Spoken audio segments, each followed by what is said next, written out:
Yo, what's up, guys? Cornerman MMA back at it again with banger predictions. We are not missing a single pick this card, bro. I am telling y'all, I'm not missing a single fight. I've studied the game. I studied every fighter on this card. I broke down I broke down the nuances. I figured out every single technique that these fighters have in their Duffy. I downloaded the data. And now I'm implementing it into these 10 out of 10 picks, bro. I'm telling y'all, nobody's getting better predictions than me. I got all the right choices right here for you guys. Starting off the early prelims, Vyacheslav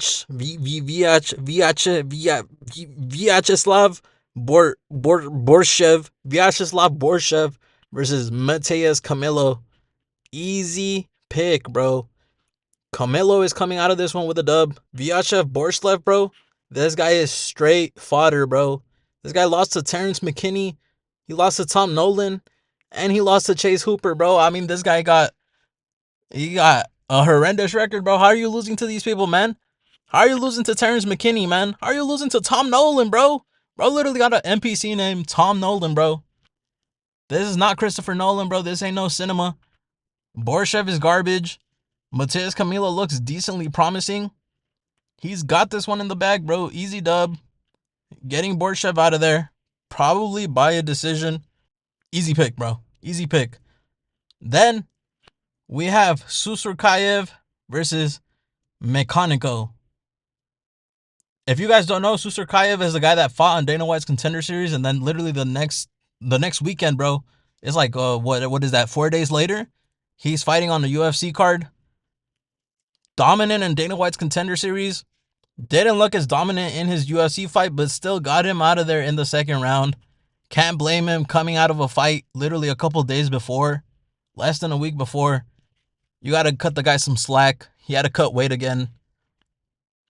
Honestly, I think he's going to go back to looking extremely dominant this fight.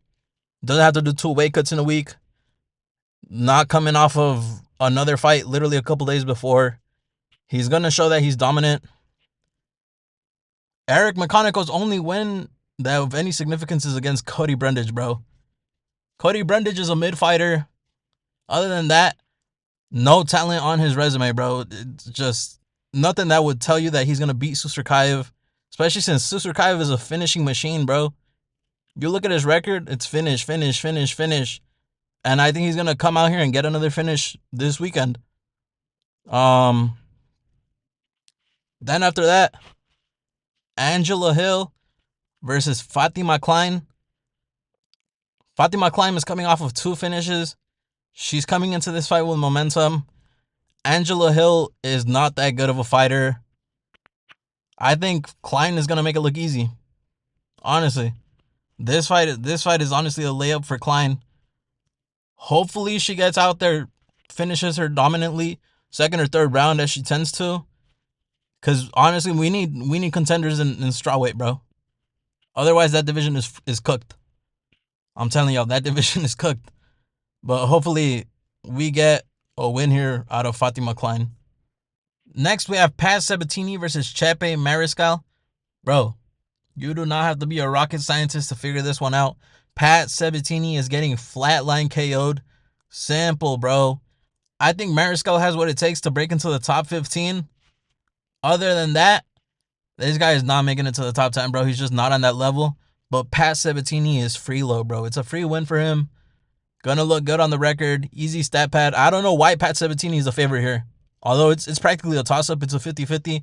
Pat Sabatini coming in as a slight favorite. They're giving away money, bro. Add Mariscal to your parlay. Easy dub.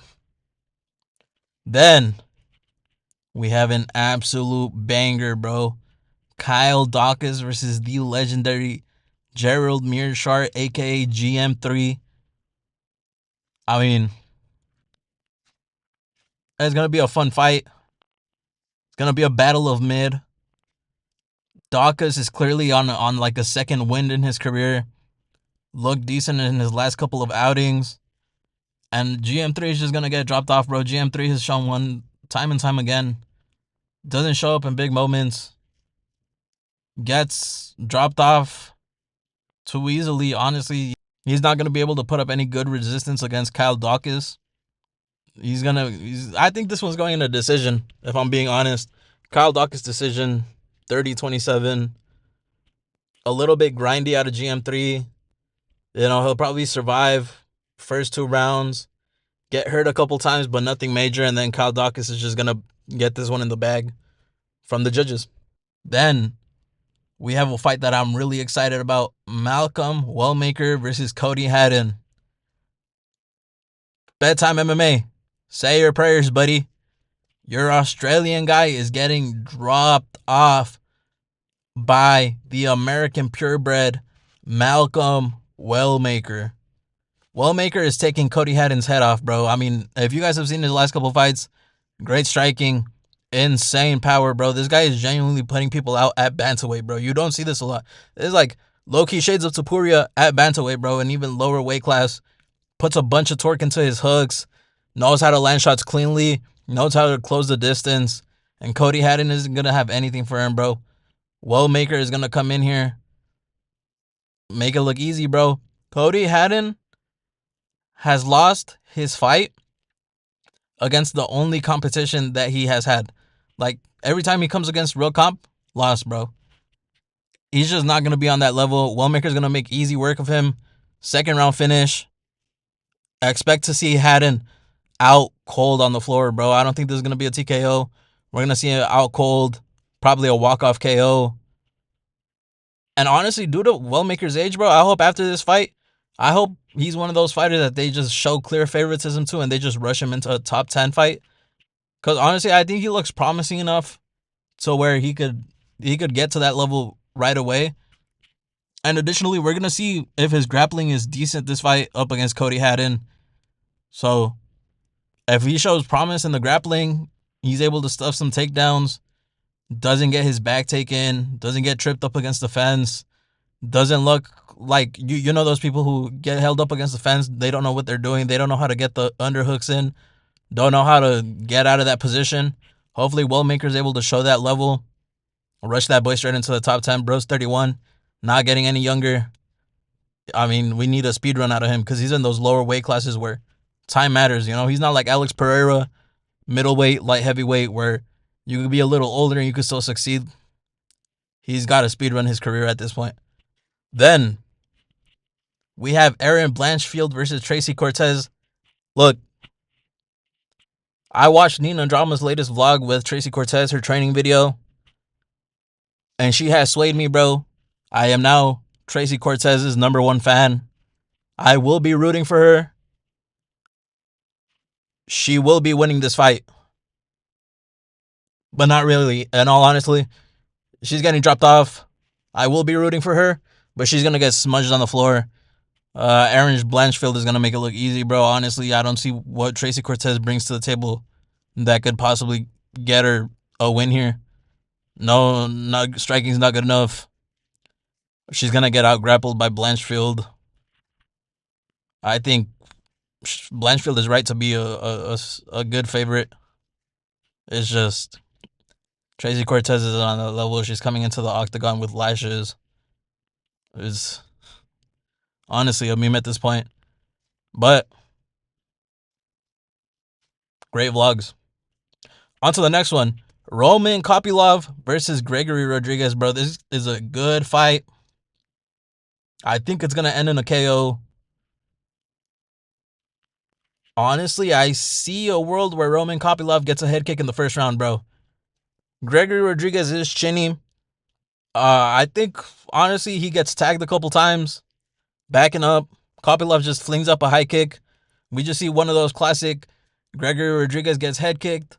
Feet go stiff, straight falling backwards, and he's out. Head bounces off the octagon canvas. Roman Kopylov is coming off a loss against Paulo Costa, but it was against title run #2 Paulo Costa, bro. I don't think Gregory Rodriguez is anywhere near that level of striking. I don't think he's going to be able to keep that distance. His distance management just isn't as good, and he's going to get clipped and put out cold. Then we have Bo Nickel versus Rodolfo Vieira. Bro, I don't know how Bo Nickel keeps doing it. Why is he the feature fight of the prelims. Bro should be on the early prelims. Opener, second fight of the early prelims. This guy stinks, bro. And honestly, this fight, I want Bo Nickel to lose, bro. I don't know why he's a 205, a minus 205 favorite. Honestly, I think this should be a toss-up fight, a 50-50. I think Rodolfo Vieira is gonna make him tap, bro. He's gonna get subbed, and I know he has no dog in him. He's not gonna let something break. He's not gonna let himself be put to sleep. He's tapping. He's getting out of here. Zero faith in Bo Nickel, bro. He's a clear quitter. Any sign of adversity, he's folding. Terrible showing against RDR, and I don't think he's gonna show any improvement. Weak striking, good wrestling, but he's clearly one of those wrestlers that just has zero idea what to do after he gets the takedown. Top control is mediocre. No jiu-jitsu game. Doesn't have any arm chokes. Doesn't look for nasty ground and pound. He honestly he came into the UFC as a great wrestler, and he has not developed any additional skills to help supplement an MMA career. Rodolfo Vieira, I think, in a toss-up fight is going to get him out of there. Second or third round, grappling exchange, not going to go Bo Nickel's favor, and he's just going to tap, man. It is what it is. Honestly, I hope this guy gets packed up, bro. It's just the hype behind him is so annoying. Why does this guy have any hype behind him, bro, other than the fact that he's a decent American wrestler? He sucks at MMA. Then we have Beneil Dariush versus Benoit Saint Denis. This is also going to be a very fun fight.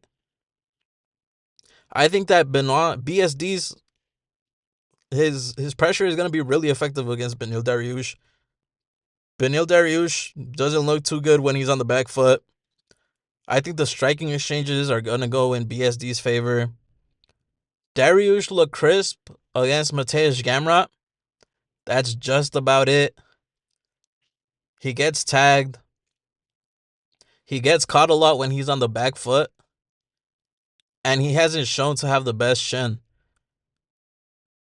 Benoit Saint Denis, he struggled against a couple matchups. But I don't think Beneil is the type of fighter that's going to make him struggle. Not going to land hard shots.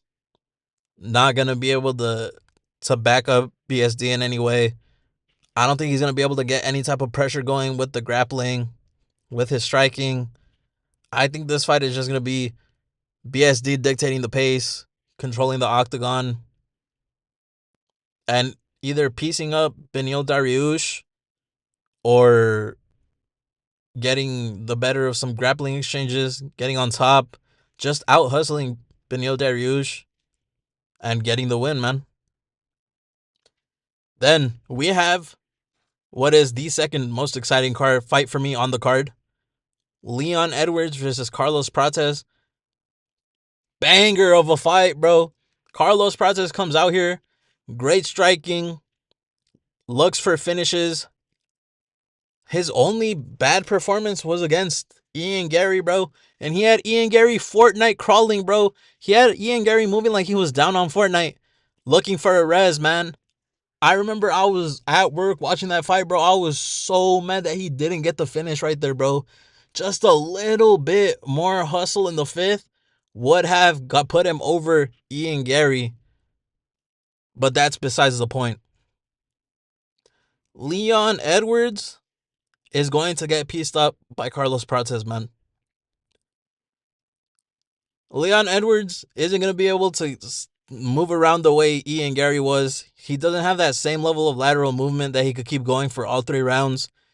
There are times where he's going to get caught up against the fence. And if you guys saw how he was guarding against Bilal Muhammad's boxing, if he does that against Carlos Prates, he's getting caught by a big uppercut, a big shot.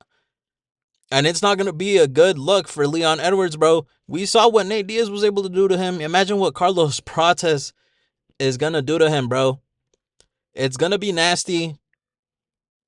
I'm thinking second round TKO after Leon Edwards gets rocked.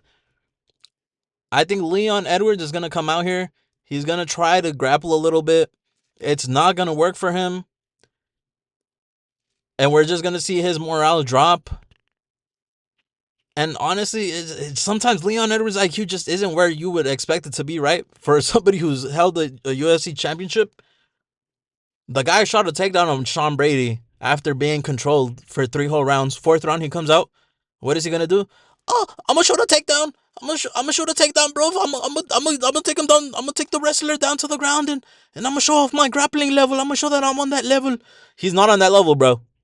He trolls himself. He's trolling his own career. I don't know what he's thinking.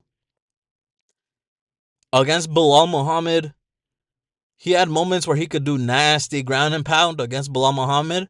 And instead of posturing up to do ground and pound, he's looking for head position, bro. With like 30 seconds left on the clock, he just reversed the position on Bilal Muhammad. In moments where he could win fights, he tosses, bro. He tosses his elo, doesn't want to win the fight, just makes dumb decisions. Carlos Prates, he's going to find big shots, and Leon Edwards just isn't going to be able to take him. He's getting TKO'd second round. And honestly, this fall off needs to be studied, bro. I was so happy when this guy head kicked Kamaru Usman's head off. Immediately gained a fan. But, bro, after that second or third Kamaru Usman fight, this guy has just shown, like, low IQ, bro. I don't understand it. Surely he's tossing his career away on purpose, bro, because ain't no way you just fall off this bad. It's crazy, honestly. But anyways, on to the next. Sean Brady versus Michael Morales. Bro, have y'all seen that video of Michael Morales cross-dressing wherever he's from? I think he's from Ecuador, in his home country, bro. Is that video real or not, bro? I need to find out, because genuinely, that thing is hilarious, but, like, why is there a video of you doing that on the internet, bro? That is crazy. But that is completely besides the point. Sean Brady has shown in his UFC career to be a potential merchant. And honestly, I don't think he's ever going to reach that potential that some people thought he was going to be on. He's ranked number 2. Not for long, bro. Michael Morales is going to put Brady out, bro. First round. Michael Morales is going to catch him. Sean Brady is going to ball up. He's going to hit the Anthony Smith special. TKO, bro. I don't think his grappling is going to be effective because of Morales' movement, the length, height advantage. Sean Brady just isn't going to have what it takes to put up with Morales. And the power differential is just going to be extremely noticeable, bro.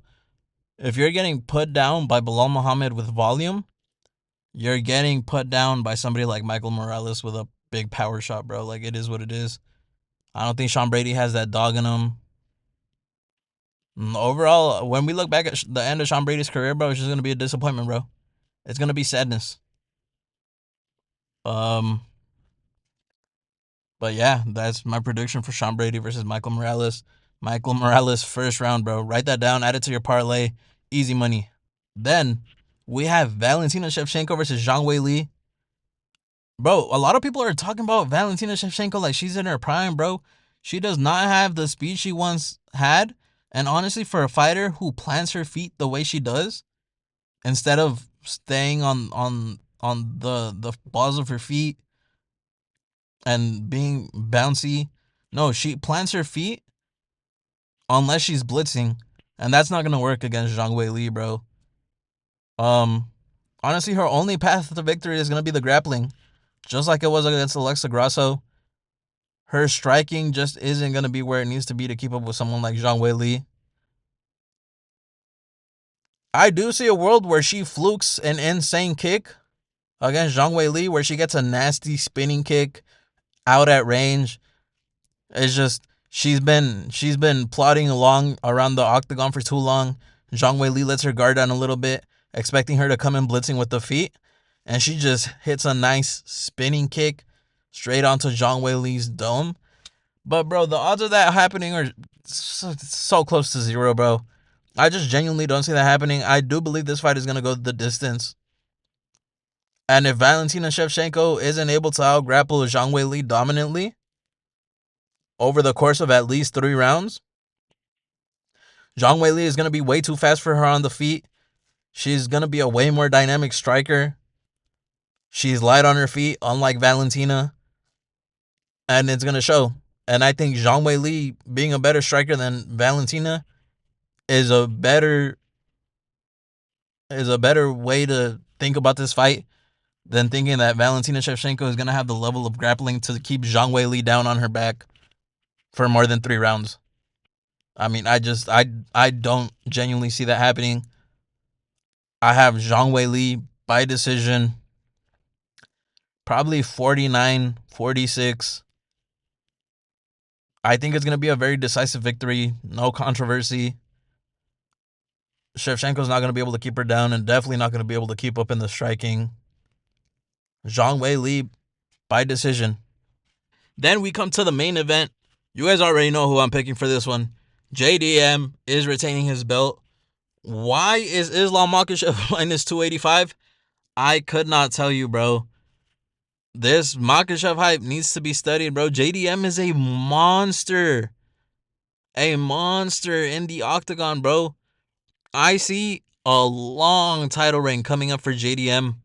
I see him getting to like 25-0 for his win streak. I could see him moving up to middleweight and challenging Hamzat for the belt in the future and giving Hamzat problems, bro. Now, y'all are probably thinking, this guy's crazy. But my guy, I'm telling you, after Hamzat's last fight, DDP put up 0 resistance, bro. That is not JDM. JDM is going to be scrambling the whole time, rolling. Same way, like, similar to Kevin Holland in their fight, Hamzat versus Kevin Holland. Well, I think JDM is going to be way safer about the scrambles.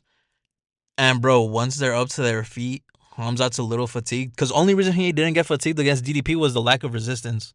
He's not going to have that against JDM. JDM is a nightmare matchup for Hamzat Chimaev, bro. Because JDM has dog in him. He has great cardio.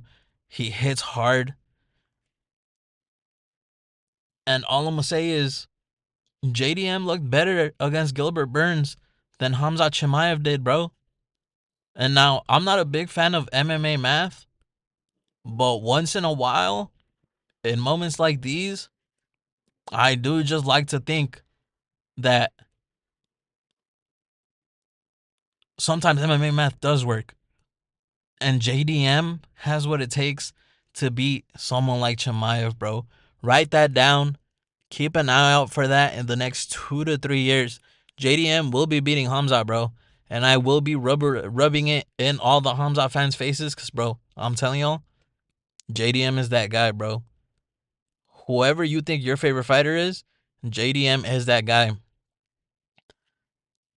And all that aside, bro, I'm out here looking like 10 fights into the future. Islam Makhachev is getting done dirty this fight. He's getting crumbled. 4th round TKO is my official prediction for this fight.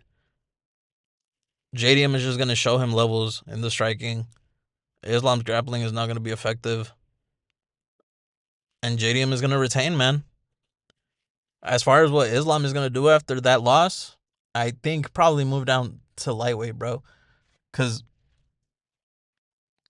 I don't know why he would stay at welterweight. I feel like welterweight's a way harder division for him. A bunch of grapplers up here, bro. You have Fluffy, you have Sean Brady. Then you have dangerous strikers like Carlos Prates. You have Ian Gary. There's a lot of problems for Islam Makhachev at welterweight. I think a return of to lightweight is the best move for him. But regardless of what Islam Makhachev does next, I do believe we are going to be here for the Islam Makhachev fall-off.